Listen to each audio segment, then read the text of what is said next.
هنا في العاصمة النرويجية أوسلو، وبالأخص في هذه المدرسة، دأب مجموعة من الطلاب النرويجيين إلى تعلم اللغة العربية رغم صعوبة نطقها وتعلمها بالنسبة لهم.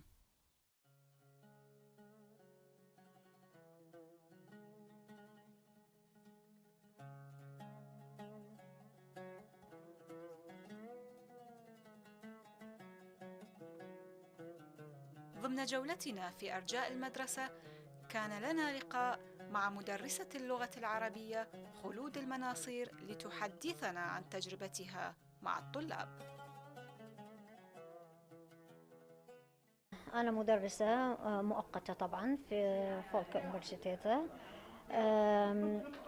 والكورس العربي مرتين في السنة، سمسترين. الواحد يبتدي بالشتاء، يا إما أول أسبوع من شهر 2 أو ثاني أسبوع على حسب الجدول، ويستمر لغاية شهر 5 أو 6 على حسب.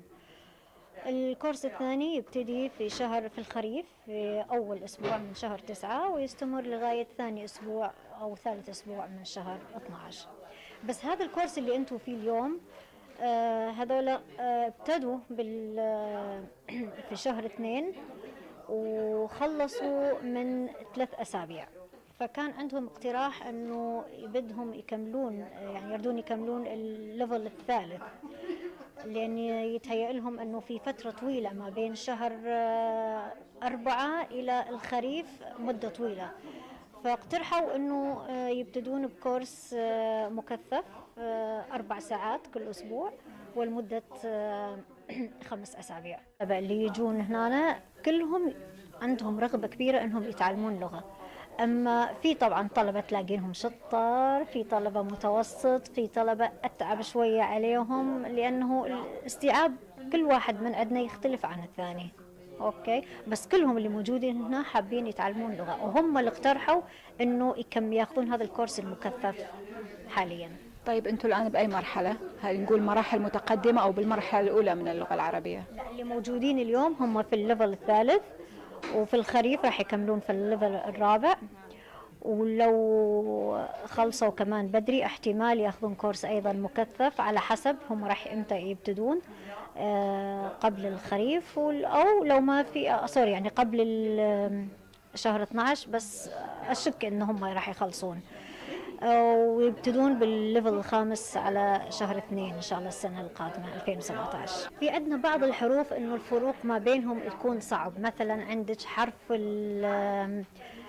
الذال أوكي وحرف الضاء، تلاقين إنه في صعوبة بالنسبة لهم أول لما يتعلمون الحرف أوكي، لكن لما يتعلمون كل الحروف تلاقين في صعوبة إنهم يفرقون ما بين كلمة بها حرف ذال وكلمة بها حرف ضاء، وأيضا صعوبة في حرف القاف وحرف الكاف، يعني قلب وكلب مثلا تلاقين في صعوبة كثير بالنسبة لحرف القاف لأنه ما موجود باللغة النرويجية.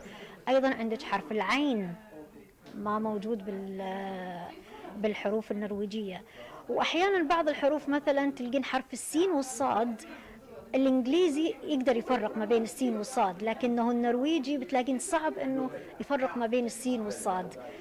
ممكن السين ما عندهم مشكلة، لكن الصاد عندهم فيها صعوبة. إصرارهم على تعلم اللغة العربية كان ملفتاً للأنظار برغم كل التحديات وصعوبة نطق الأحرف العربية التي كانت بعيدة كل البعد عن لغتهم الأم. شكرا.